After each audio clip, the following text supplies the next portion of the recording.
All right, we are live. Let's give it a few seconds, see if everything is working as it should. How are you guys doing? It's Friday. It's the first time being live on this channel on a Friday forever, I think. First time. So, really happy to have you all in here. Just doing a little mic check, making sure everything is working. Please let me know in the comments if the audio and the video is okay. And as soon as we have that confirmed, we're going to jump right into this very exciting webinar that we have here today for you guys. Is there any regular viewers of the live trading room in here? Let me know the live trading room that we have every Monday, Tuesday, and Wednesday and Thursday here on the YouTube channel. Let's see. It's waiting for that confirmation on the sound. All right, let's go. I think everything is as it should.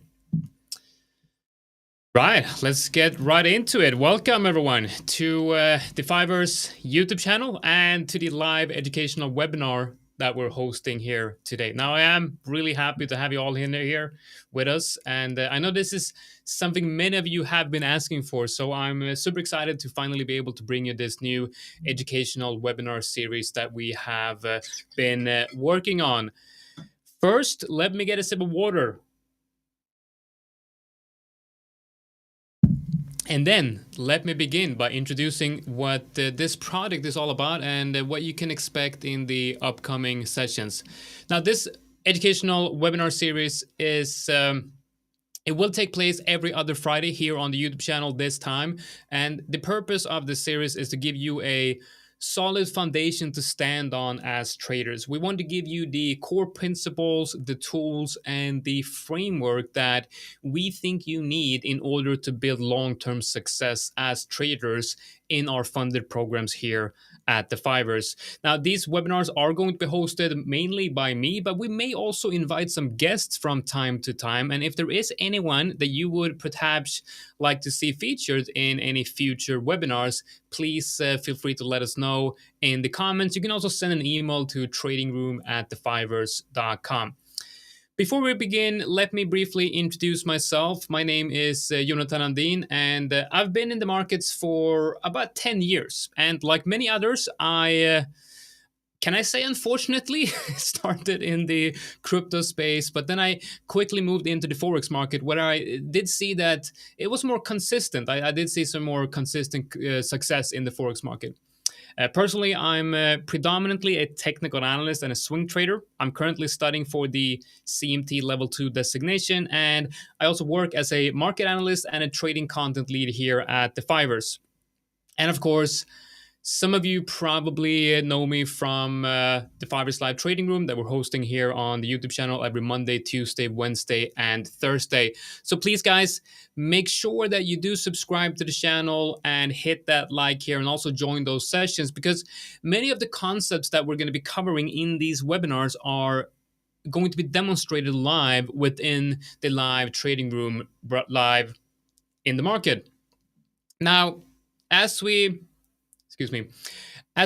begin today's webinar, remember that if there's any questions, if you have any questions at any point, please feel free to leave them in the comment section, and our producer here in the background will mark them so that we can bring them up later, and I'll do my best to help you guys and answering those questions.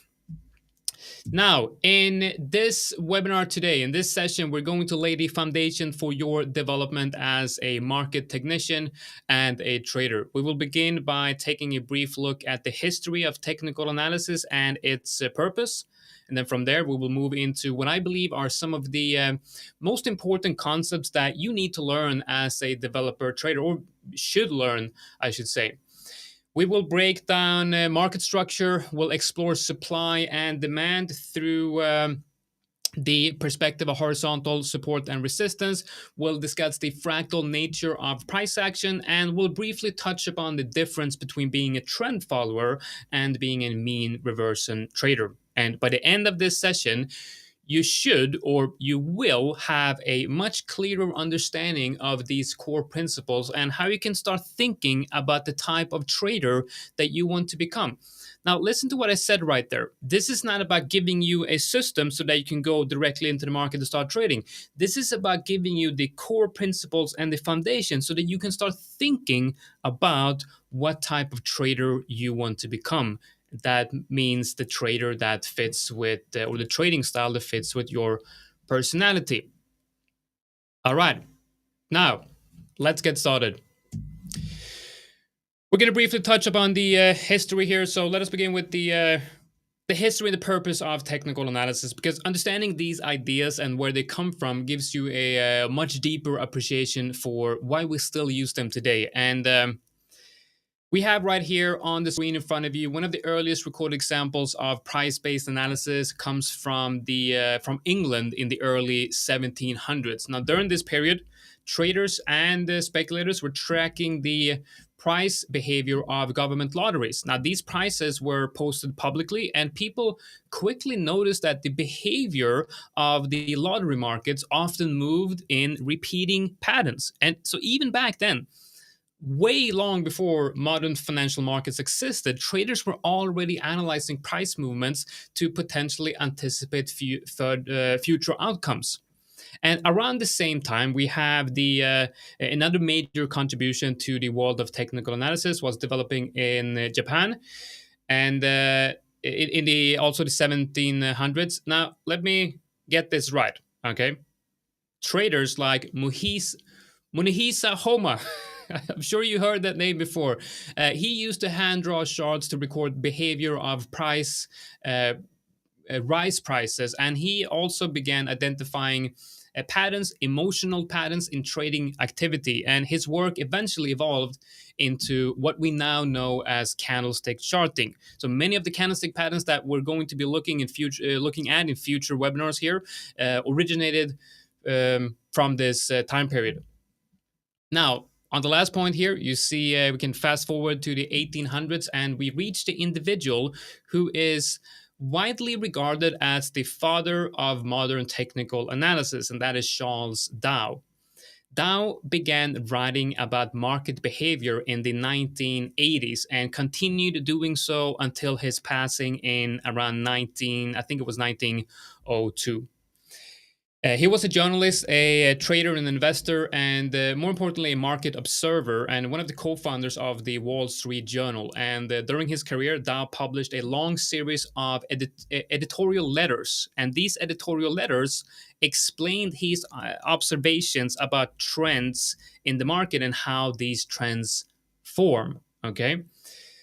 And how, and also how markets behave in waves, and how investor psychology can shape this through price action. Now, after Charles Dow passed away, his colleagues compiled these editorial letters into what we now call as the Dow theory. Now, this body of work became one of the first structured explanation of market trends and is one of the core foundations of modern technical analysis. So most of the things that we're going to be talking about here comes from this man, Charles Dow. So if you're trading using technical analysis, everything comes from Charles Dow. There is obviously a typo in the presentation here, which I'm very, very sorry for, but extra points to everyone that figured that one out. Right. So before we go deeper into the Dow theory, which is also unfortunately misspelled here, and I have to correct, and I'm terribly sorry for that. It's all not spelled down; it's spelled Dow with a D-O-W. Have to potentially talk with the CEO about the person that prepared this presentation, which is unfortunately myself. Right. So before we go into deeper into the Dow theory, let us pause here for a small moment and talk about the purpose of technical analysis itself. Now, a simple way to think about technical analysis is to compare it to a weather forecaster. Now, a weather forecaster, they study past weather data, right? And they study cloud formations and humidity changes and wind patterns to perhaps estimate what the weather might look like tomorrow. And they will use repeating patterns and probabilities, not guessing. And although weather forecasts are often very accurate, they are not perfect. You might see a forecast promising clear skies next week, and then you wake up to rain. Now, the forecast was based on solid data, but the outcome shifted unexpectedly. Now, technical analysis works in the same way. We study the history of price movement and we identify repeating patterns, and we use those patterns to evaluate what is most likely going to happen next. It can be highly accurate when applied correctly, but listen to this, it is never perfect. Remember that. Now, this is why risk management is so important, because your job is not to predict with certainty, your job is to manage uncertainty. Let me repeat that again. Your job is not to predict with certainty, your job is to manage uncertainty. Now, let's jump into Dow theory, spelled DOW, thank you very much, which is one of the most important foundational concepts in technical analysis. Dow theory explains how markets move through repeating phases that reflect changes in supply and demand. And we're soon going to go into TradingView and look at some real live examples of this. Now, Dow theory gives us a structured way to understand how trends form, how they mature, and how they will eventually potentially reverse. So this framework is still used today. So all the way back then, it created it and still used today. Because it really does help traders identify where the market is or when or where the market is in within a larger cycle, and what kind of behavior they should expect next. So sort of like that's the framework that you would use as a weather forecaster, and then you have that theory as a framework for a technical analyst or a market technician to potentially predict future price movement with certain predictability. Now, the Dow also explained that trends, they exist in a hierarchy, and to understand that order is very essential, because you need to understand the order to read the market correctly. And he explained three types of markets phases or trends. You have first the primary trend, that is the dominant long-term movement of the market. This is the major direction that can last for months or even years, and it represents the broad underlying behavior of the market cycle. And then we have this secondary trend. This is a shorter counter movement against the primary trend, and these are the corrections and the pullbacks and the relief rallies that do take place within the larger structure. They often retrace a part of the primary trend before price eventually continues in the main direction. Those of you understand the saying, the trend is your friend. Well, this is why the trend should be your friend, why you should make friends with trends, basically. The minor trend is the short-term movement that happens within the secondary trend. These are the day-to-day swings and fluctuations that most visible on the lower time frames. So if you would categorize this, you would say that the primary trend is the dominant trend, the secondary trends is the trends within the primary trend, and the minor trends is we could say noise. We could say intraday fluctuations and noise. If you're a noise trader, a scalper, a low time frame trader, you're trading the minor trends. Now, Dow believe that a trader should always begin by identifying the primary trend, because it sets the context for everything else that happens in the market. Now, the secondary and minor trends, they help us understand where we are within the primary movement and how price is behaving on smaller scales. So, let's now jump into. It's funny, I have a smartwatch and it just said that I'm apparently out running. Wow, I must be stressed or have a very high pulse when doing this webinar. Very, very interesting. Right, so let's switch over into TradingView.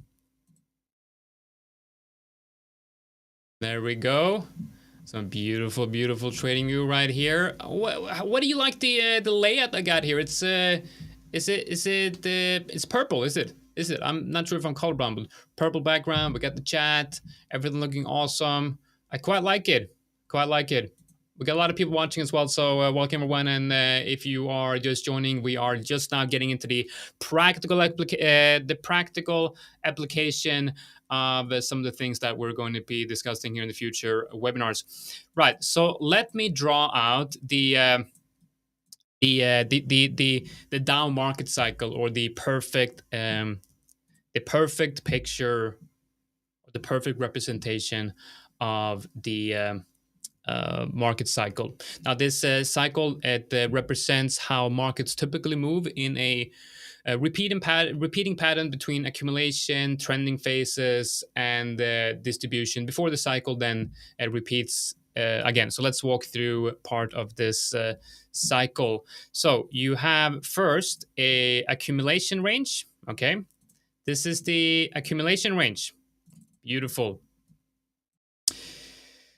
So what is the accumulation range? Well, this usually occurs after a significant decline or a prolonged period of depressed prices. During accumulation, which is a sideways trending market, the informed investors, as Charles Dow called them, or as we might call them today, smart money or just institutional buyers, they begin buying quietly while the general public remains fearful or uninterested. This is, the saying, as you heard, buy when there's blood in the street. Well, that's what the smart money and the big players and institutions are doing. They're grabbing the cheap assets when everyone else is not interested anymore, because they have just capitulated and panic sold everything. And this is the stage that forms the foundation of the next move. So what happens then? Price breaks above the range and it forms, as many of you are probably aware, it forms an uptrend. Okay, Charles Dow called this the public participation phase. Now, this is where confidence returns to the market, the trend becomes clear, more traders enter positions, and price begins only in one direction. Now, this is usually the longest and the most powerful part of the cycle. Trend followers often find their best opportunity here, and this stage is also known as the markup phase, bull market, uptrend, whatever you want to call it. But actually, no, don't call it whatever you want. This is an uptrend, this is a bull market. And then we enter the third stage of the Dow market cycle, and that is distribution. Distribution phase, this is where the strong trends begins to slow down. You see volume potentially increasing, diverging from the uptrend. You might start seeing momentum indicators and oscillators and things like that, starting to see bearish divergence here on the higher time frames. And the market starts moving sideways, and the smart money, the informed investors, they gradually start taking profits here, while the general public, they continue to buy. And often, a lot of times, as I've seen in bubbles, the public often believe that the trend will just continue forever, right? And this is this range of this choppy and consistent behavior signals that momentum is weakening and the market may be preparing for a reversal. And then the reversal is confirmed when price breaks below the low, as we've already seen a lot of times in the market. And what happens then? Well, the market enters a downtrend, and this is the markdown phase. This is a markup or uptrend, markdown or bear market or downtrend, basically. And I'm sure many of you already know a lot of this, but the question is, do we know how to apply this to the real markets and all timeframes? And that's something we're going to go into shortly. So here we have sellers have taken control, and the markets obviously begin to decline, and fears spread quickly as traders react to falling prices, and the trend moves strongly in the opposite direction, in one direction. This decline will continue until selling pressure weakens and the market begins to stabilize. And then what happens when the market stabilizes? Well, you enter accumulation phase again, and then eventually you break the highs and you enter that uptrend again. And this is now a complete cycle. This is where, the smart money enters here, sell here, and then they enter back here. So to really understand the Dow theory and the market cycle, we're now going to move into the concept of market structure, which is basically trying to identify the the the Dow theory's market structure and picture in the real market. So basically, look at this, understand why this is happening and the psychology behind it, and then try to see in the live markets, where are we right now in the live markets. And what we're going to do here is we're going to go through mainly three markets, and we're going to do so with the live market live examples, because we obviously have very important, interesting movements happening right now. We're going to look at the stock market, S&P 500. We're going to look at crypto, being Bitcoin, and we're going to look at a safe haven asset, being gold. And we're going to see, where are we in the primary trend, where are we in the secondary trend, how is the intraday fluctuations looking, and how can we identify the supply and demand using horizontal levels. Let's go to the S&P 500 to start our practical application of this. And I've also had some recent trades on here, as you can see, that did not go very well. I lost some money here. Did I follow the trend? Yes. Was it a good trade? Yes, yes, yes. But did I lose money? Yeah. Was that fun? No, not fun. Whatever. Let's remove that one. Let's ignore it. Let's just forget about that one. That never happened. Okay, so let's see here. We got that one.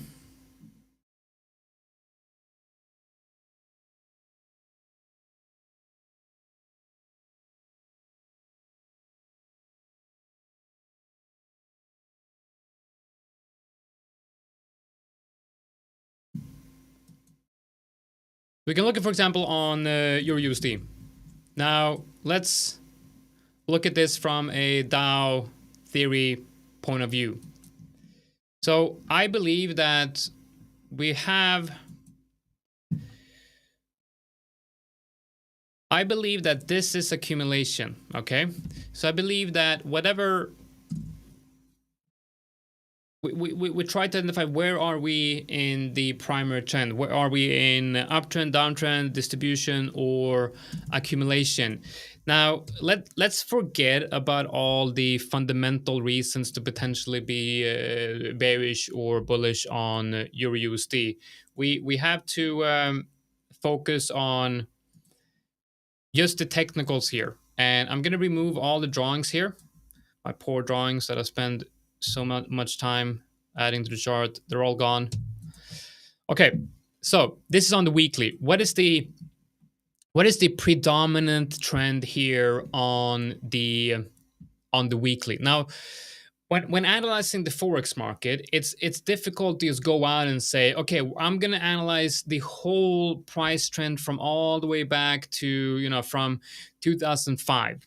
Right, I'm going to be looking to 2005, and then I'm just going to look at this from the weekly, and I'm just going to say, oh, we're in a bearish primary trend. But I believe that is applicable to the stock market, the S&P 500, but you also have to understand where the cycle completes itself, and then when it starts repeating. If we look at the weekly and we zoom out this massively, yes, from a technical point of view, Euro USD is in a bear market. But a lot of times what I do is I look more towards, I try to figure out, where could we potentially have been resetting this market structure. And you could, for example, look at this and you could say that you have accumulation, uptrend, distribution, downtrend, reaccumulation, massive distribution, downtrend, accumulation, uptrend, distribution, potentially. That's the way I'm looking at this. The question is then, are we looking at the secondary trends here, or are we looking at the primary trends? Well, that is a discretionary question for you as a market analyst, because the markets are fractal. We're going to be talking about this a little bit later, but markets are fractal. So whatever market structure you see on the lower time frames, you'll also be able to see that on the weekly. So the Dow market picture back then, that was based on looking at the stock market, right? And how prices of stocks move within an overall bull market, right? But we're in a different world now, and the forex market behaves a bit differently than the stock market. So let's just assume that we have the phases that we're looking at right here, where we have first, can assume that this is, can begin with this as the distribution range, right? And the idea, by using horizontal support and resistance level as supply and demand, is it's a beautiful concept within, you know, all freely traded markets. They abide by the rules of supply and demand, right? So they are the areas that truly govern how markets move. So when price approaches a strong support level, it it is reaching a zone where demand is strong enough to absorb the available supply, and this is why price often reverses upwards after a major support area. Now, the opposite is true at resistance. When prices move into a resistance area, it is a level, it's entering a zone where supply outweighs demand, and that imbalance is what causes price to turn lower. So at the core, like I said, of every freely traded market is this constant interplay between supply and demand, and these zones on your chart will help you visualize these zones, so you can understand where turning points are most likely to occur. Now, if we look at this area, for example, we see that price initially came down into the support area, price broke down. This is now a sign that the market had turned bearish and sellers are now in control of the market. As long as you're in a downtrend and support holds as support, you want to be long, and as long as support breaks to the downside, you have the idea of polarity within horizontal support and resistance. Polarity means that a support broken will most likely turn into a resistance, because that the demand at that level might later turn into supply as the psychology of the market is shifting. So you have let's say you have an uptrend, you get that distribution, you have a break to the downside, you now start the downtrend, and we can use that the information from the Dow market theory that we get an uptrend right here. The uptrend creates still an uptrend, higher highs and higher lows. You now have equal highs, equal lows. You break down, you get that M structure, you break down. Sellers are now taking over, lower low, lower high. You are now in that markdown phase or that bear market. And now it's really tricky sometimes to identify what the structure you're in before it's kind of too late, right? So this is something that really takes time. But if you go back and really think about that market picture from the Dow theory, it's going to be easy for you to really identify what market structure you are in. And I recommend looking at the broader moves and the bigger picture, not to look at this, you know, but look instead at that low, that high, that low, this high, and then that low, and try to get a general sense of where the market is moving and the general swing points. And there's also some indicators here that can help you to identify these swing points. But what we see here is we see an uptrend, range. Range is where obviously you have sideways trading market. You break down, you hit a support area, resistance area. That support fails to hold that support. Prices continue lower, support again, break support, new support, resistance is holding, that support is breaking, resistance, support, and then a new support with resistance. This resistance is now breaking. Okay, do you see that? This is the first time that we actually had a resistance area breaking to the upside in this trend. This shows that a level that has previously been resistance in a downtrend has now broken, which means that this area was now very interesting from a selling perspective, right? Yeah, sellers really outweighed the buyers right here, and you broke above that level. Buyers took control here, came down, and this is actually higher high, right? A higher low. So in this section right here, that's the very first sign that your USD might be entering a new phase, accumulation. And then prices come up, we have higher lows, equal highs, and boom, you see that. This is on Euro USD. Now, imagine if you were trading based on this. Imagine if you were trading based on this and you're trading on the daily. And you're just going to say, you know what? As soon as there's a break above this level, I'm just going to be buying here and then I'm going to have a stop here. And I'm not going to sell until like the low of the next accumulation area happens. Now, the thing is, with a move like this, a breakout from here, Euro USD actually rallied 1,350 pips, over 1,300 pips for Euro USD. Just analyzing this in the most simplistic way ever on the daily chart. Just thinking about the Dow theory and the idea of adding horizontal levels to look at the supply and demand, and then trying to figure out where is supply and demand changing. Is sellers in control or are buyers in control, or do we have a range, an indecisive market? If you're a trend following trader, you obviously do not want to trade an indecisive market unless it's indecisive on the higher time frames and you're seeing the fractal trades on the lower time frames where you have a high of the range, price keeps going down into the low of the range, and you have a trend within that. This is super simple things, but very, very complex, very advanced, very effective, and very advanced. So there are two ways to trade. Now, as market technician, we know one thing. We know that freely traded markets tend to trend. They tend to trend, and we want to follow the trend and want to manage the risk accordingly. I don't care if you are new, then start with trend following. Understand market structure and trend following, because that's how you're going to be understanding how to also do mean reversion trading. I'm going to show you some examples of that as well. Right. Okay. So we have right here.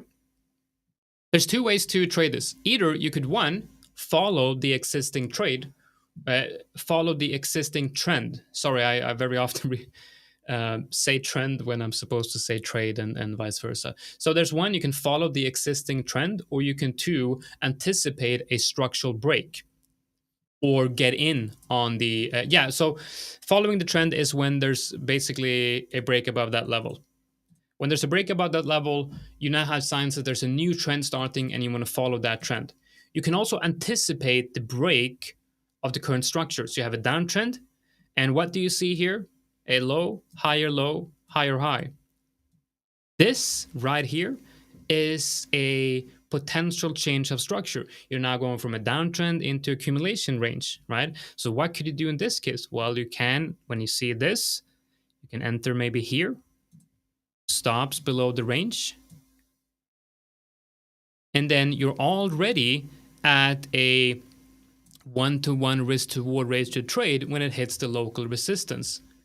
So this is one way of anticipating the break. Now, this is only using price action. Now, in future webinars, we will show you how to incorporate volume, momentum indicators, oscillators or bound momentum indicators, and market internals and external data to see if there are more clues that the market might change here. And then, of course, you have the breakout. But whatever indicators or information you use to support your trading decisions, price is always going to be king. There's only one thing that will give you so all the indicators out there is based on price, but there's one thing that is not based on price, and that is volume. Volume is separated from price. So to understand volume is also very, very important and powerful, and we're obviously, of course, going to teach you all about that as well. So how do you identify horizontal support and resistance? I would just say do not spend too much time trying to figure out how to draw the perfect levels. It's quite obvious, isn't it? What happens here? Price hits a high, fails to go higher. That's resistance. You don't have to make it more complicated than this. This is resistance. Just add a line. Just add a line. This is resistance right here. That's resistance. That's support. You got resistance right here. You have an overall support level here. Not a resistance here. All right? Just make it simple. Do not make it too complicated. The importance is not where the exact price level is. The importance is, have you gathered, have do you have a general idea of the overall trend?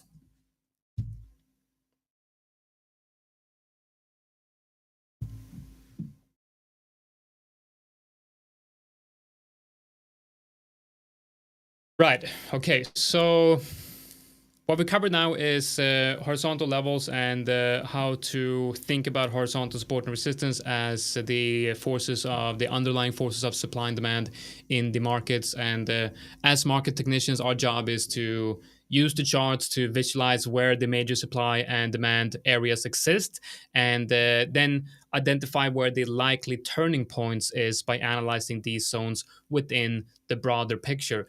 This is what technical analysis is all about. Nothing less, nothing more.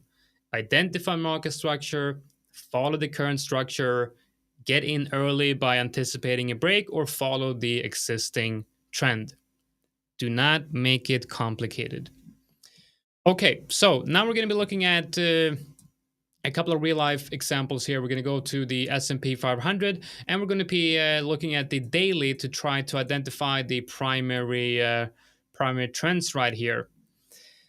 So we have quite clear structures right here. We can, for example, look at this. I believe, is this the COVID crash?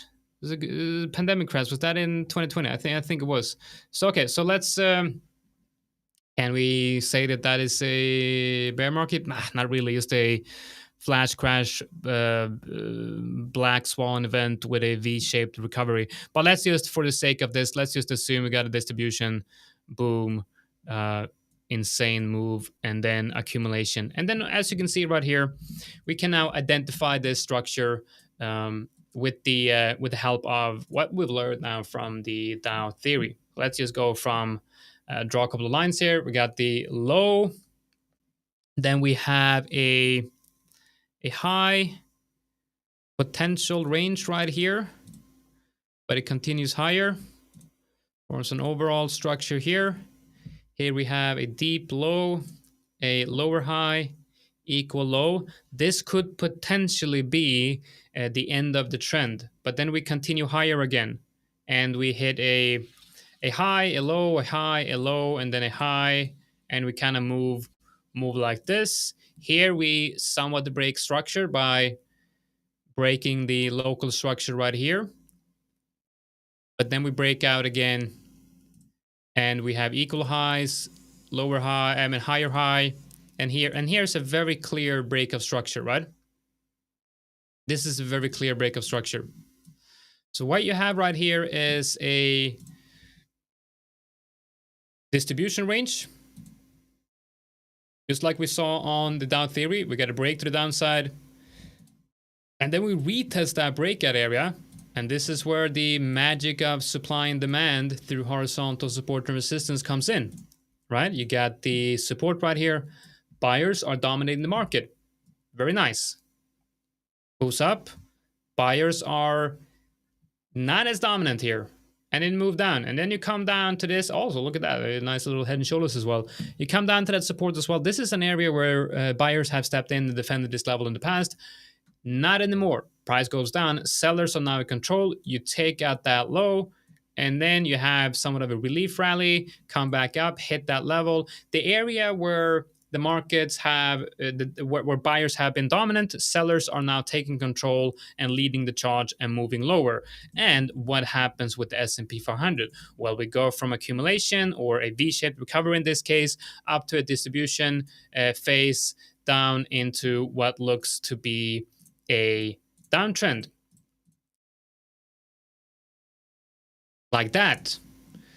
And like Dow said as well, the uptrends are the longest period. The downtrends are the are usually shorter, usually 1/3 or half of what this one is. And we can see here that this uptrend right here lasted for apparently nothingness, because I don't have any text on here. Weird stats, date, time. Okay, so 632 days. The bear market arguably lasted for about 300, so about half of that, which is in line with the idea that Bulls, they take the elevator, and the bears, they jump out the window, right?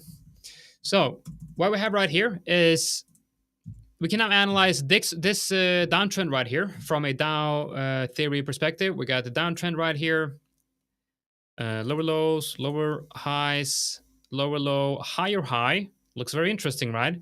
And then you can have a higher low here, and then it's like, you're not really breaking out. It's a lower high, and then a lower low again, equal highs. But this time, first time that we're getting a lower high. And I'm not sure if you remember, I was not with the Forex back then, but it doesn't matter. But this is a trade that I took back then based on this in the beginning of 2023. The this one right here, where we had the higher low and then eventually broke above that one. So this is now an idea where you might see this as a break, a change of structure, right? Where you have a higher high and higher low. And then if you add a massive horizontal level right here, this is where below this, sellers are in control. We are seeing the signs of buyers taking control here. But then eventually you break above this major horizontal level right here. And that is the start of this massive, massive uptrend that we had right here. Price even came down and had a secondary trend. Remember what we said, primary trend and secondary trends. Each of these retracement and the fluctuations within this overall trend is the secondary trends. Here you have the primary trend. Everything within this is the primary trend. And then these are the secondary trends.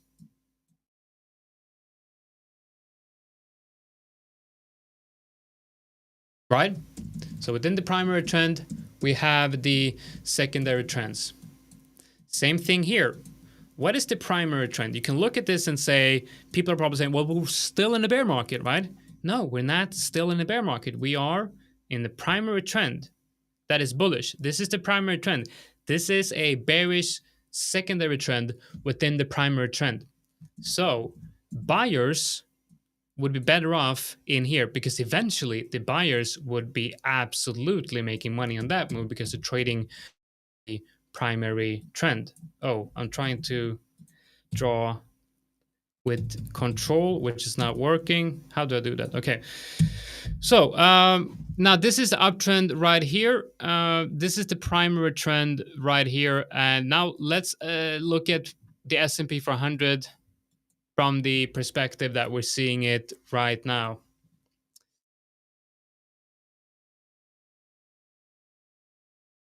This, I believe, is the primary trend. So the question is now, the S&P 400, are we in a bearish or bullish primary trend?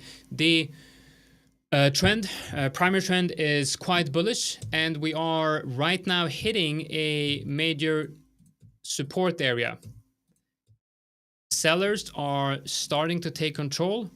Let's go out to the 3-day. Let's see the weekly. Weekly looks like that. Actually, I think the daily looks much better. So we have, here's the idea of, horizontal support and resistance areas being discretionary, because you might add a support level here, and then you would say that, okay, support has now been broken and sellers are taking control. But are we in a bear market? Not really. I mean, if you add a level here, you'll see that price is perfectly testing that level. So I would argue that this whole level right here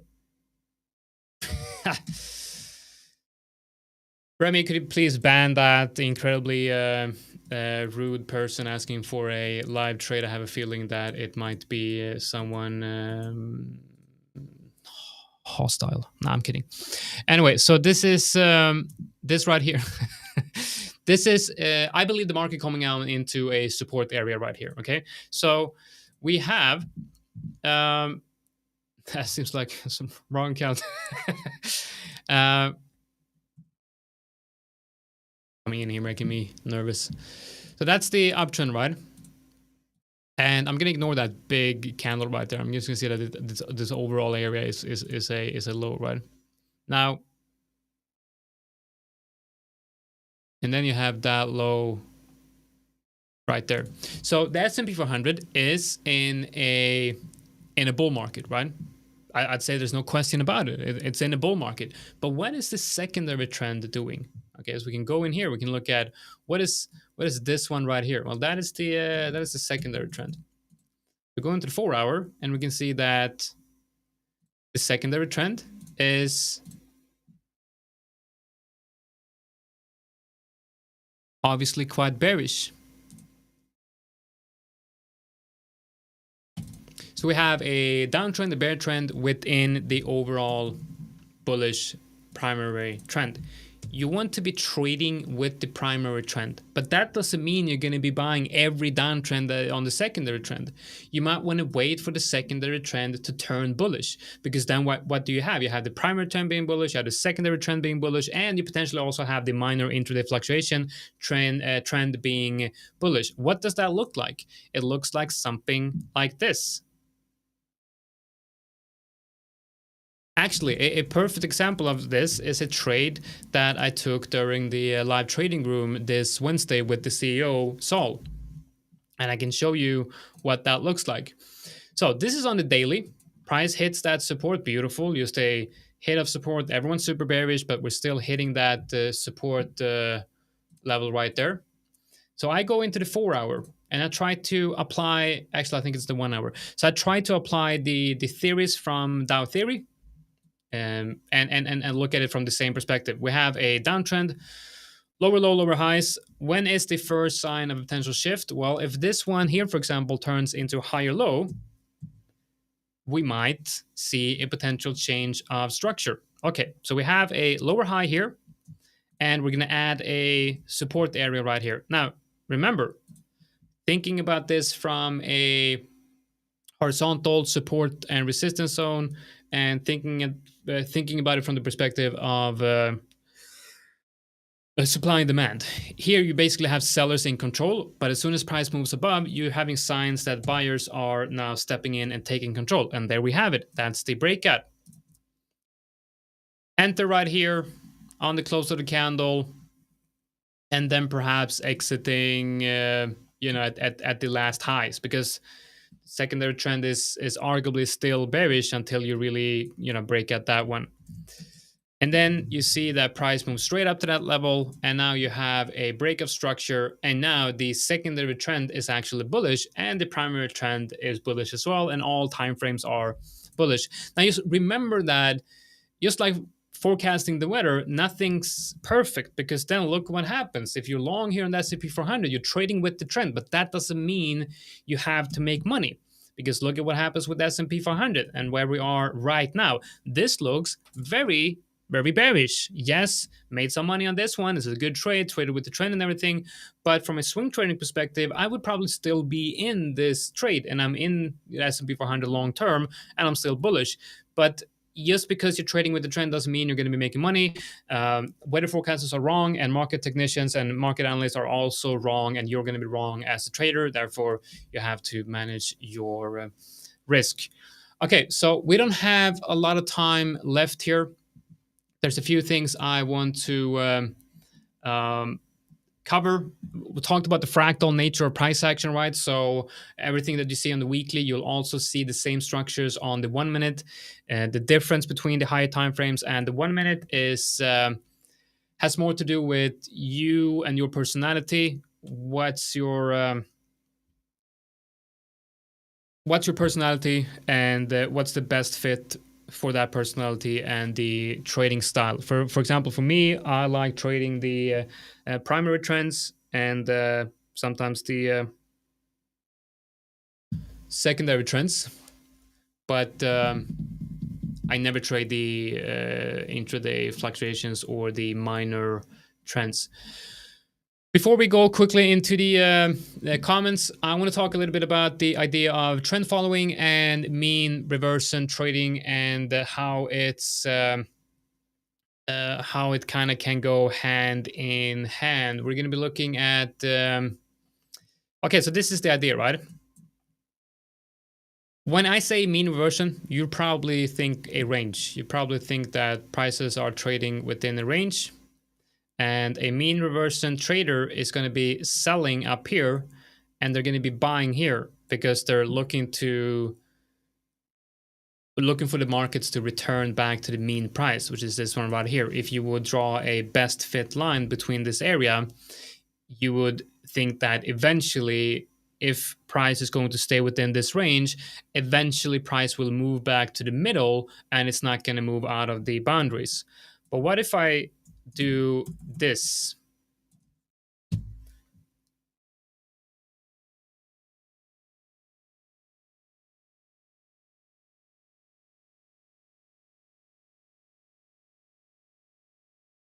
This is an uptrend, right?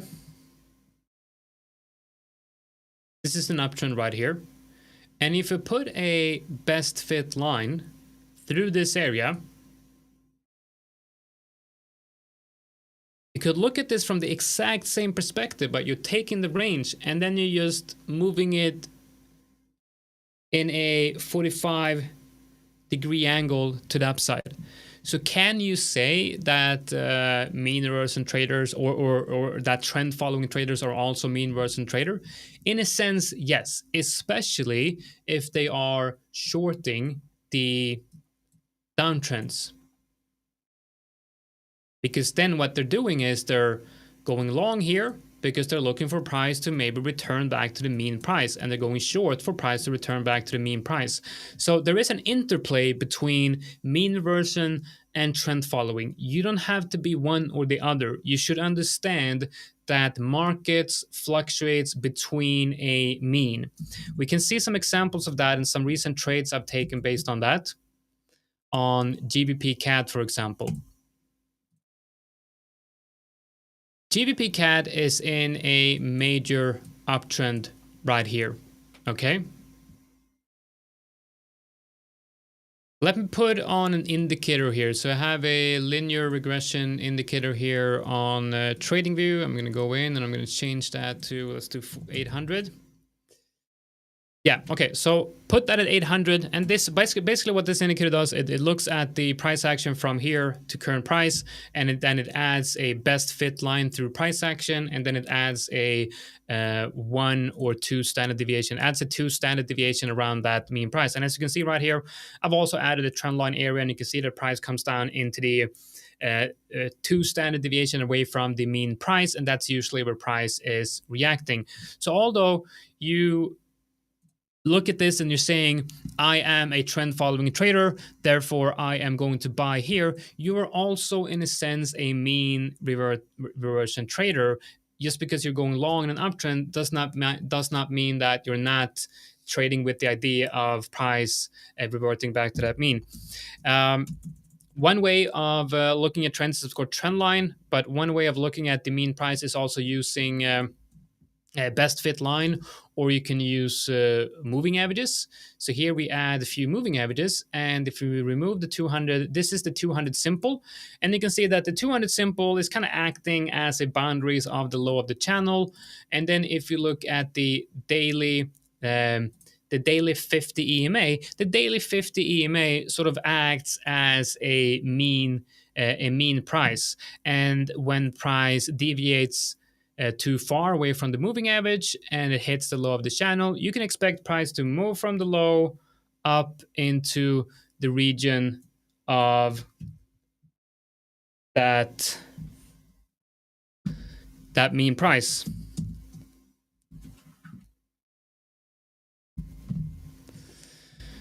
So there's a lot of different ways to identify what we've talked about here through indicators and the volume and indicators that we're going to be teaching you later in this webinar series. But remember that whatever we are going to go through in the future in these webinars, it all goes back to price action, horizontal levels, and not horizontal levels, but supply and demand. And all we're doing with the horizontal levels is we're trying to understand, it's basically our horizontal levels are the lens or the glasses we put on to see the supply and demand in the market. And the Dow theory is the framework for which we view the markets. Everything else is added on top of that. That's the foundation. So this is something you really need to understand.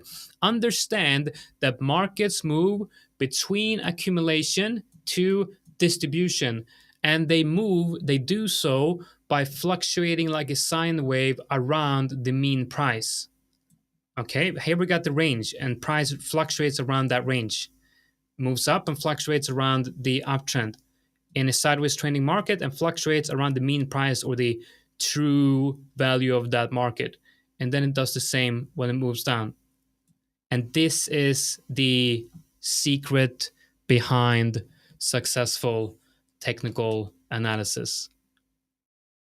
If there's one golden, if there's one holy grail in the market in technical analysis, it's the idea that supply and demand are visible through horizontal levels. The Dow theory explains the hierarchy of the trends and the structures within the market, and price fluctuates around a mean price. Right. That's it. That's it for today's webinar. I don't think I have much more to add on that. Let's see if we do have any questions.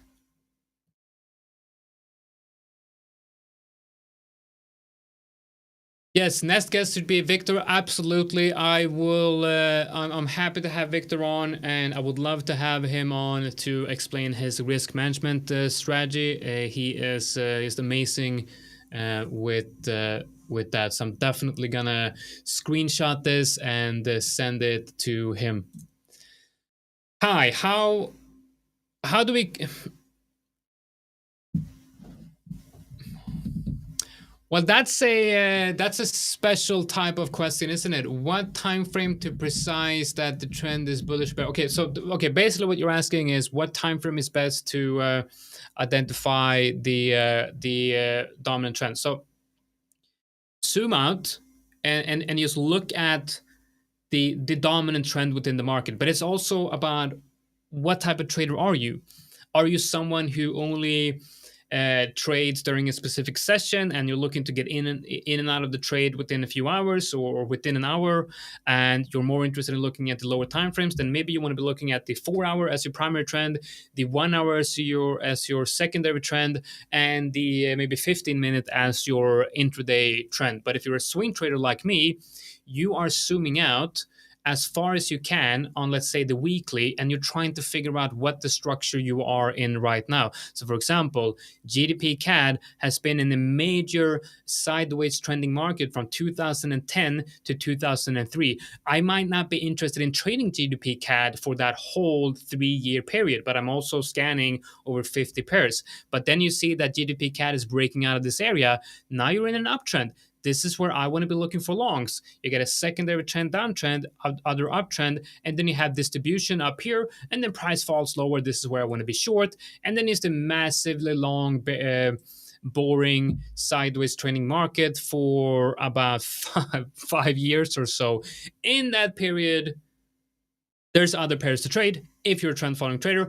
If you are a range trader, man, you have 6 years of beautiful setups here. And now GDP CAD has been in an uptrend ever since 2022. The heaven for a trend following trader like myself.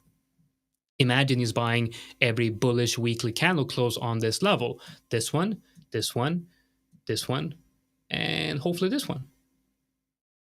A lot of money being made there, and it's 1, 2, 3, 4 trades, and with the right risk management, big trades, big trades.